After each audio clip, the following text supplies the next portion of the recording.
చూస్తున్నాం. ఏపీలో ఎమ్మెల్సీల ఉప ఎన్నిక కోసం నేడు నోటిఫికేషన్ను విడుదల చేశారు. నేటి నుంచి జూలై 2 వరకు నామినేషన్లు స్వీకరిస్తారు. జూలై 3వ తేదీన నామినేషన్ల పరిశీలన చేస్తారు. నామినేషన్ల ఉపసంహరణకు జూలై 5వ తారీఖు వరకు సమయం ఉంటుంది. జూలై 12వ తేదీన ఉప ఎన్నికకు పోలింగ్ ఉంటుంది. ఉదయం 9 గంటల నుంచి సాయంత్రం 4 గంటల వరకు పోలింగ్ ను నిర్వహిస్తారు. అదే రోజు సాయంత్రం 5 గంటల నుంచి లెక్కింపు ప్రారంభమవుతుంది. ఆ రోజే ఫలితాన్ని ప్రకటిస్తారు.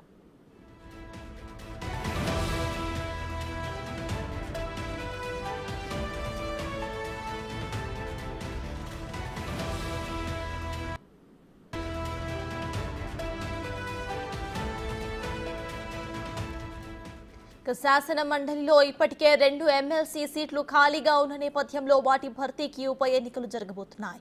రామచంద్రయ్య, షేక్ మహమ్మద్ ఇక్బాల్ స్థానాలకు ఎన్నికలు నిర్వహిస్తారు. వైసీపీ నుంచి టీడీపీలోకి మారడంతో రామచంద్రయ్యపై ఇటీవల అనర్హత వేటు పడింది. వైసీపీతో పాటు ఎమ్మెల్సీ పదవికి రాజీనామా చేసిన ఇక్బాల్ స్థానంలో కూడా ఉప ఎన్నిక జరగబోతుంది. తిరిగి వారిద్దరినే ఎంపిక చేస్తారనే సమాచారం ఉంది.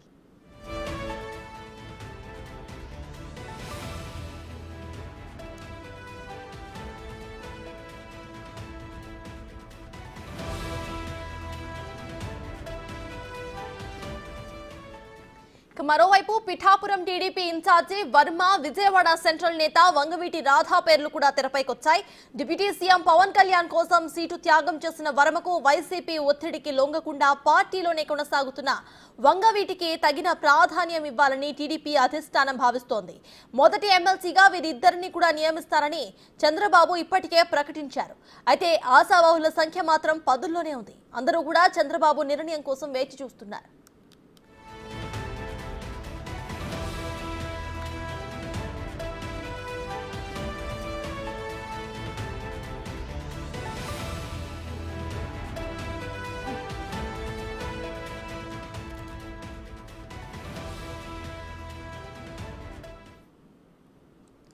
ఏపీలో జరగబోయే ఎమ్మెల్సీల ఉప ఎన్నికకు సంబంధించిన అప్డేట్స్ ను మా ప్రతినిధి శివ లైవ్ లో అందించడానికి సిద్ధంగా ఉన్నారు. శివ, చెప్పండి, ఇటు ఎమ్మెల్సీల ఉప ఎన్నికకు సంబంధించి నోటిఫికేషన్ నేడు విడుదల చేసినట్టు తెలుస్తోంది. సో ప్రెసెంట్ అప్డేట్స్ ఏంటి? ఇక ఇందులో 10ల సంఖ్యలో ఆశావాహులు కూడా ఉన్నట్టు తెలుస్తోంది. అయితే సత్తాజ్ మొత్తం మీద చూసుకుంటే ఆంధ్రప్రదేశ్లో 2 శాసనమండలి స్థానాలకి ఖాళీ ఏర్పడింది. ఆ ఖాళీల్ని భర్తీ చేసేందుకు కేంద్ర ఎన్నికల సంఘం నోటిఫికేషన్ జారీ చేసింది ఇటీవల. ఈ నేపథ్యంలోనే ఆ నోటిఫికేషన్లో భాగంగానే ఈరోజు రాష్ట్ర ఎన్నికల కమిషన్ 2 ఎమ్మెల్సీ స్థానాలకు కూడా నోటిఫికేషన్ మరికొద్ది సేపట్లోనే విడుదల చేయబోతోంది. దీనికి సంబంధించి కూడా వైఎస్ఆర్సీపీకి సంబంధించిన కడప జిల్లాకు సంబంధించిన సి రామచంద్రయ్య ఆయన వైఎస్ఆర్సీపీ నుంచి టీడీపీలో చేరడంతో ఆయనపై స్పీకర్ మండలి చైర్మన్ అనర్హత వేటు వేశారు. ఆయనతో ఆ స్థానం భర్తీ ఖాళీ అయింది. మరొక సంబంధించి కూడా చూసుకుంటే అనంతపురం జిల్లాకు సంబంధించి కూడా ఇక్బాల్ ఈయన అనంతపురం హిందూపురం అసెంబ్లీ స్థానాన్ని ఆశించారు. అసెంబ్లీ హిందూపురం స్థానం ఇవ్వడంతో ఆయన తీవ్రస్థాయిలో అసంతృప్తి, ఆగ్రహంపై పార్టీతో ఉన్నారు. సో ఈ నేపథ్యంలో ఆయన పార్టీకి ఎమ్మెల్సీ పదవికి రాజీనామా చేయడంతో ప్రస్తుతం ఆంధ్రప్రదేశ్ శాసన మండలిలో 2 స్థానాలకి ఖాళీలు ఏర్పడ్డాయి. ఈ 2 స్థానాల ఖాళీకి సంబంధించి కూడా ఇప్పటికే తెలుగుదేశం పార్టీ అధినేత వద్ద కూడా 10ల సంఖ్యలో క్యూ కడుతున్న పరిస్థితి కనిపిస్తూ ఉంది. తమకే ఇవ్వాలని చెప్పి కూడా ప్రధానంగా అయితే కోరుతా ఉన్న పరిస్థితి కనిపిస్తోంది. ఈ రోజు నుంచి కూడా జూలై 2వ తేదీ వరకు కూడా నామినేషన్లు వేసేందుకు ఎన్నికల సంఘం అనుమతిస్తుంది. ఆ తర్వాత 3వ తేదీన 4వ తేదీన విత్డ్రాలు, పరిశీలనలు, ఫైనల్ జాబితా ఉంటుంది.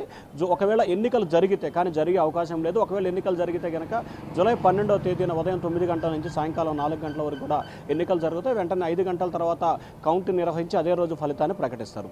అయితే ప్రస్తుతం ఆంధ్రప్రదేశ్లో శాసనసభ బలాబలాన్ని కనుక మనం పరిశీలిస్తే తెలుగుదేశం పార్టీకి 135, భారతీయ జనతా పార్టీకి 8, జనసేనకి 21, మొత్తం 164 స్థానాలతో అతిపెద్ద కూటమిగా కూడా దాదాపు కంటే 99% స్థానాలని కైవసం చేసుకున్న పరిస్థితి ప్రస్తుతం కనిపిస్తోంది. సో ఈ నేపథ్యంలోనే ఎమ్మెల్సీల ఆశావాహుల సంఖ్య కూడా చాలా ఎక్కువగా ఉన్న పరిస్థితి కనిపిస్తూ ఉంది. ఎవరికి టికెట్ కేటాయించాలనే దానికి సంబంధించి ఒక తర్జన భర్జన అయితే పడుతున్నారు. వాస్తవానికి సి రామచంద్రయ్య, మహమ్మద్ ఇక్బాల్కే తిరిగి ఇవ్వాలని చెప్పి కూడా మొదట్లో ఒక రకమైన ప్రచారం అయితే కొనసాగింది. ఇప్పుడు తాజాగా చూసుకుంటే మొదటి ఎమ్మెల్సీలు మీకే ఇస్తానని చెప్పి కూడా పిఠాపురం పవన్ కళ్యాణ్ కోసం త్యాగం చేసిన వర్మకి, అలాగే వైఎస్ఆర్సీపీ నుంచి అనేక ఒత్తిడులు జరిగిన గత 5 సంవత్సరాల కాలంగా ఎంతో ఇబ్బందులు పడ్డ విజయవాడ సెంట్రల్ నేత వంగవీటి రాధా వీరిద్దరికి కూడా మొదటిసారి అవకాశం ఇస్తా అంటే మొదటగా పడే నోటిఫికేషన్ అవకాశం ఇస్తానని చెప్పి చంద్రబాబు హామీ ఇచ్చారు. వీరిద్దరి భవిష్యత్తు నాకు వదిలిపెట్టండి అని చెప్పి అనేక సందర్భాల్లో చెప్పారు. సో వీరిద్దరితో పాటు ఎవరైతే రాజీనామా ఇద్దరిలో నలుగురిలో మాత్రం ప్రధానమైన పోటీ అయితే